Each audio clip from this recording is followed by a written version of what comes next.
Hello everyone, Miss Carrie here. I've joined the Trinity Stamps team for the October holiday release and giveaway. Our team will be celebrating on YouTube and Instagram with a giveaway. I'll share more about that as I create today's project. During the holiday season, we often give gift cards to our friends and family, and I enjoy creating unique holders for them. Today, I'm going to show you how to create this adorable gift card holder and share some of my shaker card making secrets. Many of you know that I have a slight obsession with coffee, so you can imagine my excitement when Trinity Stamps sent me their new cocoa mug add-on set. This is designed to pair with the coffee mug card die set, which I just love. The original collection includes a coffee card template, gift card insert, and a little oval for the drink of choice. The new Cocoa Mug edition gives you the ability to turn this into a shaker card. It includes a frame, whipped cream or foam, some gooey drippings, and the steam. I'm going to show you how to use both of these collections together to make our gift card holder. For my sentiment, I'll be using the lovely new Elegant Christmas Sentiment and dies. This stamp set has some beautiful script sentiments and printed phrases. The matching dies cut around each of the words and can be purchased separately on the Trinity Stamps site. In the description below is a link to the new holiday release and information for entering the Holiday Hop giveaway. Trinity Stamps is giving away multiple gift cards to their shop, and all you have to do is like, subscribe, and leave a comment. All right, let's get started with the project. To save some time, I've already cut out all the pieces for this card. I have the coffee mug card base and 2 cocoa mug shaker frames cut from black cardstock. For my shaker backer, I've cut out a holiday pattern with the coffee mug card base die. I cut this in half to fit the front panel of the card. To decorate my card, I've cut 2 pieces of the whipped cream and the little foam drip using the Cocoa Mug collection. I also cut some flowers and a panel for the inside of the card designed to hold that little gift card.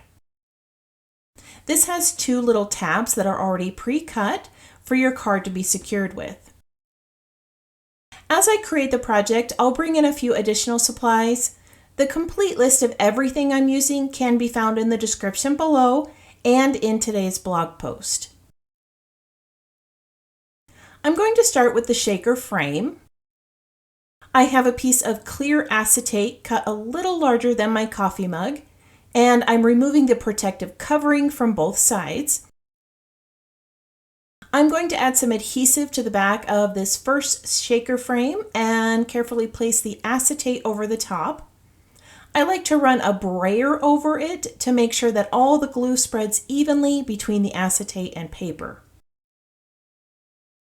Make sure the glue has set before you trim away the excess acetate. You don't want this pulling away when you're trying to trim up those sides. Most creators will place their foam adhesive onto the acetate when they create their shaker frame, but I've always had issues with some of my sprinkles falling out. I recently discovered a new way to make these shaker frames. When you adhere a second cardstock frame to the back of the acetate, you have a material that will create a stronger bond to the foam tape. This also strengthens the frame and makes it much easier to work with. I'm going to set this aside to dry a moment while I add my front panel and shaker bits to the card. This pattern piece was cut using the coffee mug card base die.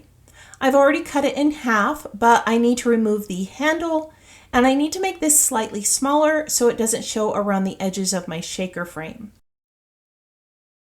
Shaker backers can be just about anything you want.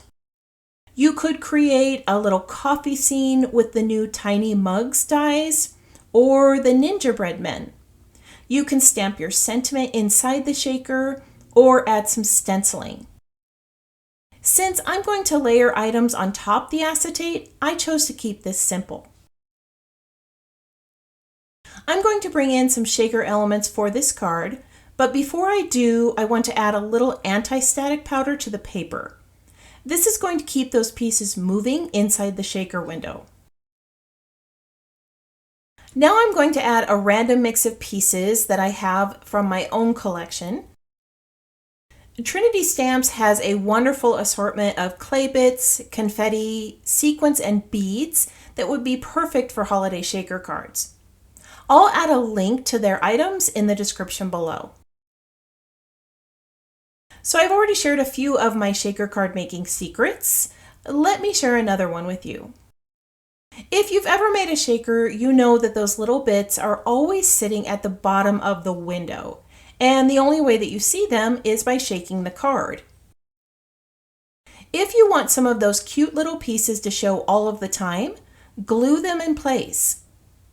I'm going to randomly dot some glue onto the background and use the pickup tool to adhere some sequins and clay bits to the background. To make it look more natural, adhere these in little bundles of 2 or 3. Not only will these pieces give your card that lovely shaker look, the little bits will get caught in these when you shake it, and even more pieces will stick to the background. I'm going to add some foam tape to the back of this frame. When you're placing this on the back of your cardstock frame, make sure all the corners and edges are close to each other and touching. You want to make a continuous barrier of adhesive all the way around because you don't want any of the shaker elements falling out.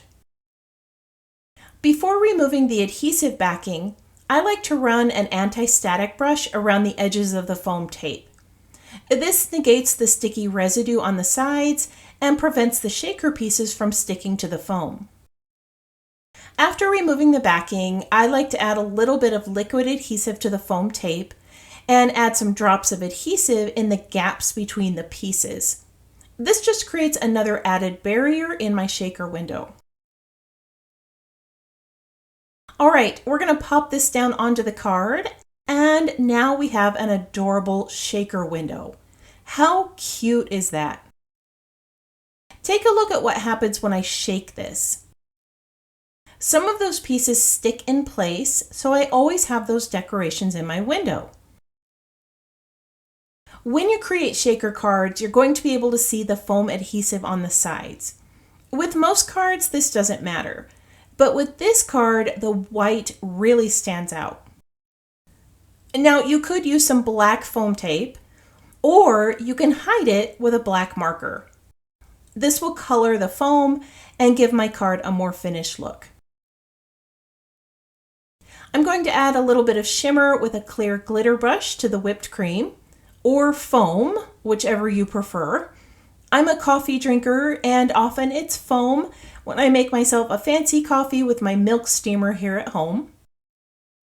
I'm going to add some of the shimmer to that little cream drip as well. I also need to assemble the flowers right quick. These were cut using the Garden Flowers die set, which is one of my favorites. I'm creating a little poinsettia and some bundles of berries.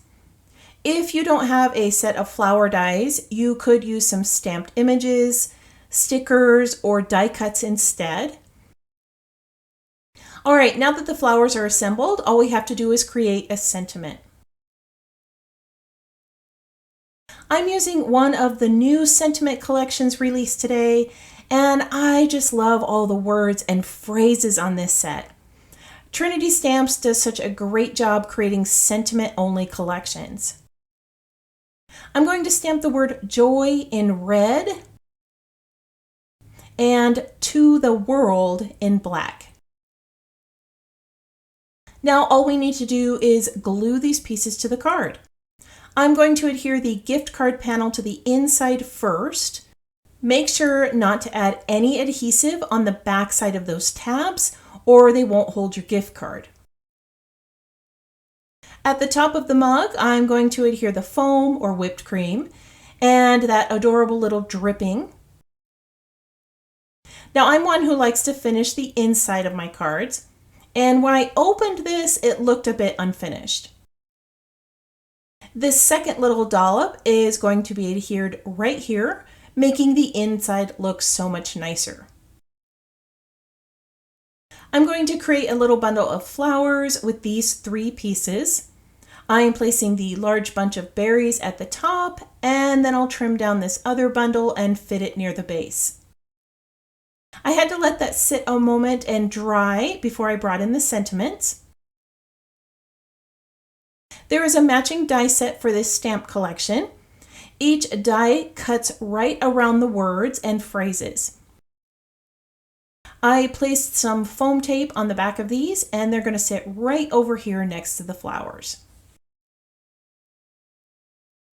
How cute is this card? There are so many possibilities with that new cocoa mug die. To finish off the design, I added some golden hour baubles to the center of the flower. I used my pens to add some detailing to the berries and topped off the card with some ribbon and twine. Inside the card, you can place your little gift and tuck it in those tabs. On the left, you can write a sentiment in either space or stamp one of the greetings from the Elegant Christmas Sentiments stamp set. I hope that you enjoyed today's project featuring a few of the new products from the Trinity Stamp holiday release. For more inspiration and ideas, hop along through the Holiday Hop here on YouTube and over on Instagram. In the description below are links to the Trinity Stamps team YouTube channels and a link to my Instagram post where you'll find another list of crafty creators sharing their holiday creations. You can enter to win one of the gift cards by liking each video, subscribing to our channels, and leaving comments below. I want to thank you for joining me. I hope this project inspired you to try something new. If you have any questions about this project or the supplies I used, feel free to post those in the comments below. I hope you have a wonderful week, and I can't wait to see what you create.